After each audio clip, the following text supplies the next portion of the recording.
ನಮಸ್ಕಾರ ಸ್ನೇಹಿತರೆ, ಎಲ್ಲ SR ಟಿವಿ ಕನ್ನಡ ಚಾನೆಲ್ ವೀಕ್ಷಕರಿಗೆ ಆತ್ಮೀಯ ಸ್ವಾಗತ. ಸ್ನೇಹಿತರೆ, ನಗ್ನವಾಗಿ ಸ್ನಾನ ಮಾಡುವ ಪ್ರತಿ ಮಹಿಳೆಯರು ಕೂಡ ತಿಳಿದುಕೊಳ್ಳಬೇಕಾದಂತ ಕೆಲವು ವಿಷಯಗಳನ್ನು ಈ ವಿಡಿಯೋದಲ್ಲಿ ತಿಳಿಸ್ಕೊಡ್ತೀನಿ.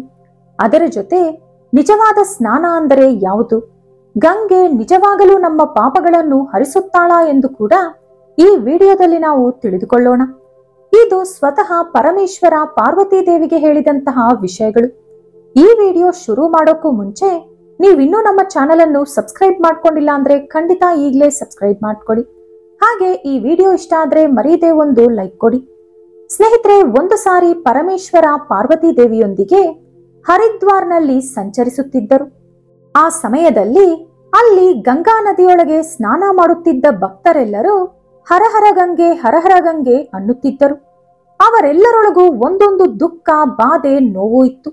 ಅದನ್ನು ನೋಡಿದ ಪಾರ್ವತಿ ದೇವಿ ಪರಮೇಶ್ವರನೊಂದಿಗೆ, ಪ್ರಭು, ಗಂಗಾ ನದಿಯೊಳಗೆ ಸ್ನಾನ ಮಾಡಿದರೆ ಸಕಲ ಪಾಪಗಳು ಹೊರಟು ಹೋಗುತ್ತದೆ ಎಂದು ಹೇಳುತ್ತಾರೆ. ಆದರೆ ಏಕಿನ್ನು ಇವರ ಪಾಪಗಳು, ದೋಷಗಳು ಹೋಗಲಿಲ್ಲ? ಹಾಗಾದರೆ ಗಂಗಾ ನದಿಯೊಳಗೆ ಶಕ್ತಿ ಇಲ್ಲವೇ ಎಂದು ಕೇಳಿದರು. ಆಗ ಪರಮೇಶ್ವರ, ದೇವಿ, ಗಂಗೆಯೊಳಗೆ ಈಗಲೂ ಕೂಡ ಅದೇ ಶಕ್ತಿ ಇದೆ. ಆದರೆ ಇಲ್ಲಿರುವವರು ಯಾರೂ ಕೂಡ ಪಾಪನಾಶಿನಿ ಗಂಗೆಯೊಳಗೆ ಸ್ನಾನ ಮಾಡಲೇ ಇಲ್ಲವಲ್ಲ. ಹಾಗಿರುವಾಗ ಅವರ ಪಾಪಗಳು, ದೋಷಗಳು ಯಾವ ರೀತಿ ಹೋಗುತ್ತದೆ ಅಂದರು ಪರಮೇಶ್ವರ. ಪಾರ್ವತಿ ದೇವಿ ಆಶ್ಚರ್ಯದಿಂದ, ಪ್ರಭು, ಏನು ಹೇಳುತ್ತಿದ್ದೀರಿ ನೀವು? ಇವರೆಲ್ಲರೂ ಸ್ನಾನ ಮಾಡಿಲ್ಲವೇ? ಎಲ್ಲರೂ ಕೂಡ ನಮ್ಮ ಕಣ್ಣ ಮುಂದೆಯಿಂದ ತಾನೇ ಗಂಗಾ ನದಿಯೊಳಗೆ ಸ್ನಾನ ಮಾಡಿ ಬರುತ್ತಿದ್ದಾರೆ. ಇನ್ನು ಅವರ ಮೈ ಮೇಲೆ ಇರುವಂತ ತೇವಾಂಶ ಕೂಡ ಹಾಗೇ ಇದೆ.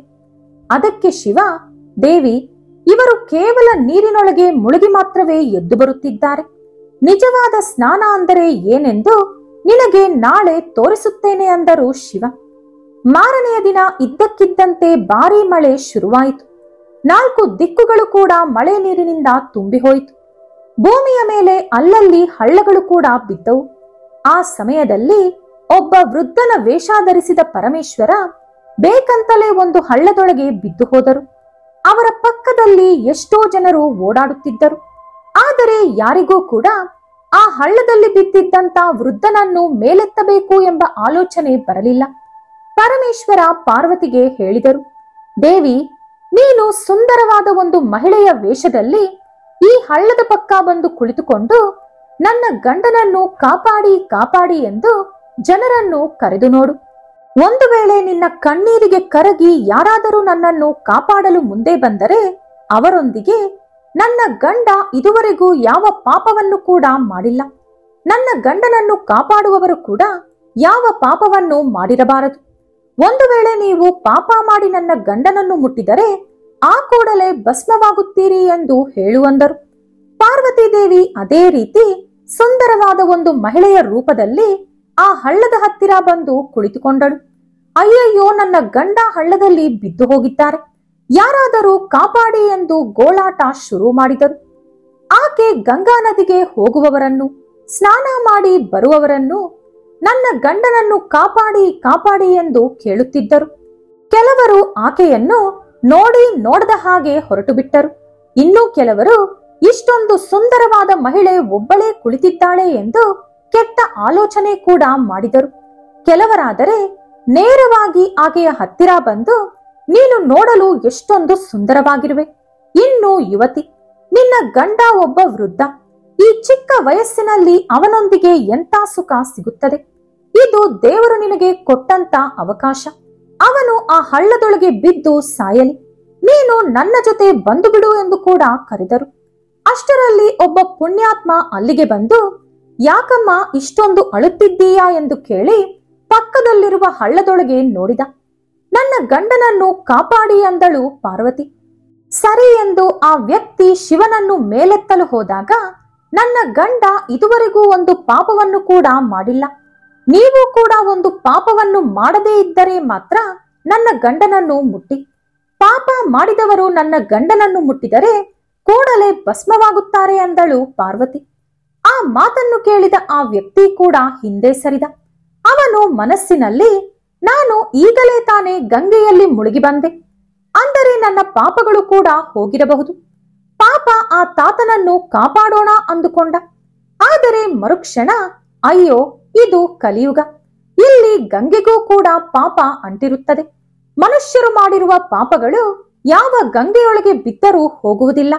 ಈ ಹೆಣ್ಣು ಹೇಳಿದಂತೆ ಅವಳ ಗಂಡನನ್ನು ಮುಟ್ಟಿ ನಾನು ಭಸ್ಮವಾದರೆ ನನ್ನ ಕುಟುಂಬದ ಪರಿಸ್ಥಿತಿ ಏನು ಅಂದುಕೊಂಡು ಅಲ್ಲಿಂದ ಹೊರಟು ಹೋದ.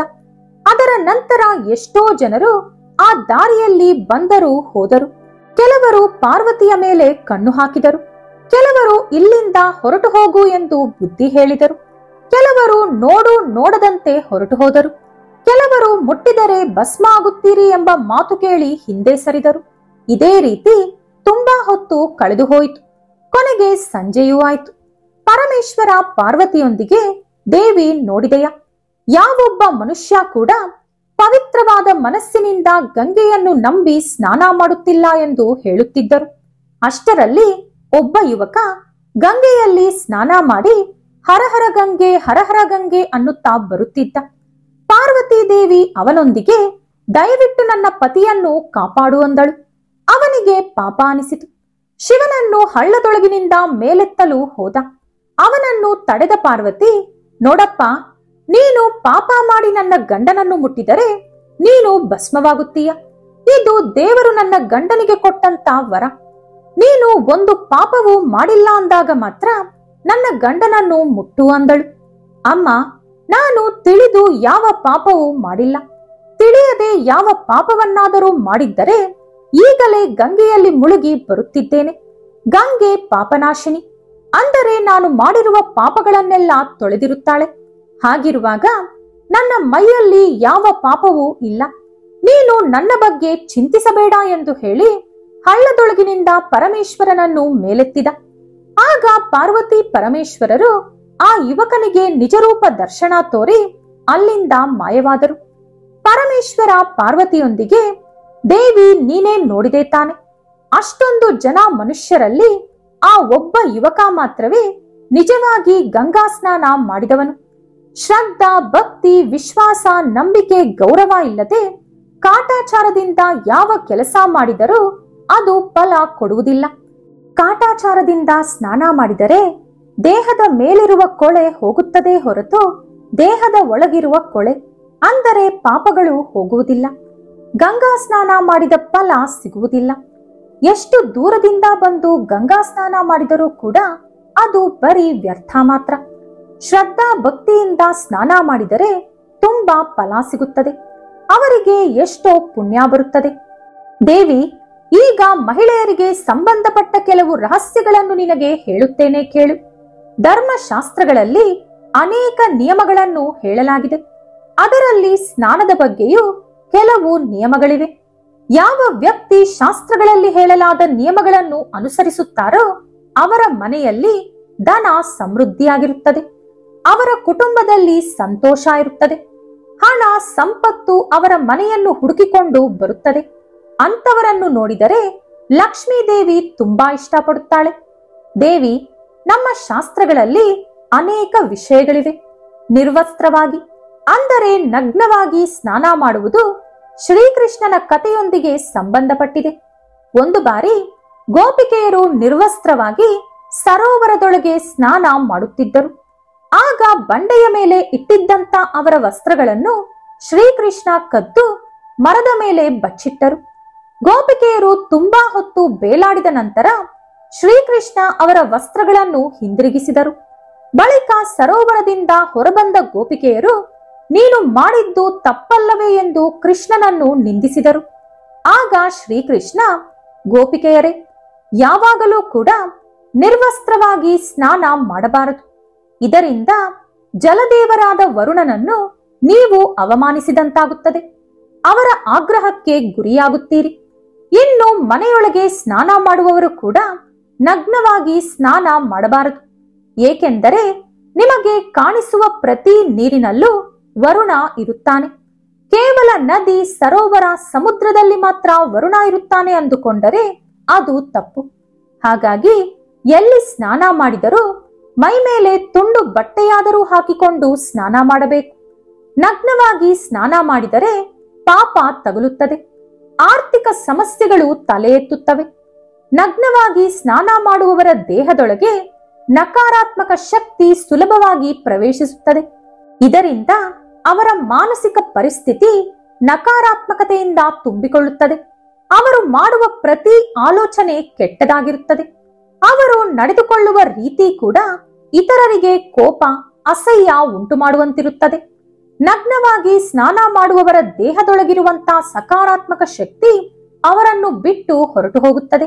ಇದರಿಂದ ಶಾರೀರಿಕ ಹಾಗೂ ಮಾನಸಿಕ ಸಮಸ್ಯೆಗಳು ಶುರುವಾಗುತ್ತವೆ.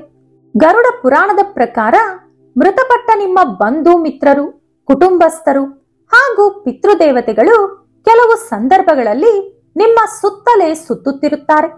ನಗ್ನವಾಗಿ ಸ್ನಾನ ಮಾಡುವುದರಿಂದ ಪಿತೃದೋಷ ತಗುಲುತ್ತದೆ. ನಿಮ್ಮ ಪಿತೃದೇವತೆಗಳಿಗೆ ತೃಪ್ತಿ ಸಿಗುವುದಿಲ್ಲ. ಅದು ನಿಮ್ಮ ಮನೆಯಲ್ಲಿ ಪಿತೃದೋಷಕ್ಕೆ ಕಾರಣವಾಗುತ್ತದೆ. ಪಿತೃದೇವತೆಗಳು ನೀವು ಸ್ನಾನ ಮಾಡುವಾಗ ಉಟ್ಟ ಬಟ್ಟೆಯಿಂದ ಸೋರುವಂತ ನೀರನ್ನು ಕುಡಿಯುತ್ತಾರೆ. ಅದರಿಂದ ಅವರು ತೃಪ್ತಿ ಪಡೆಯುತ್ತಾರೆ. ನೀವು ನಿರ್ವಸ್ತ್ರವಾಗಿ ಸ್ನಾನ ಮಾಡುವುದರಿಂದ ಅವರಿಗೆ ನೀರು ಸಿಗದೆ ಕೋಪ ಬರುತ್ತದೆ.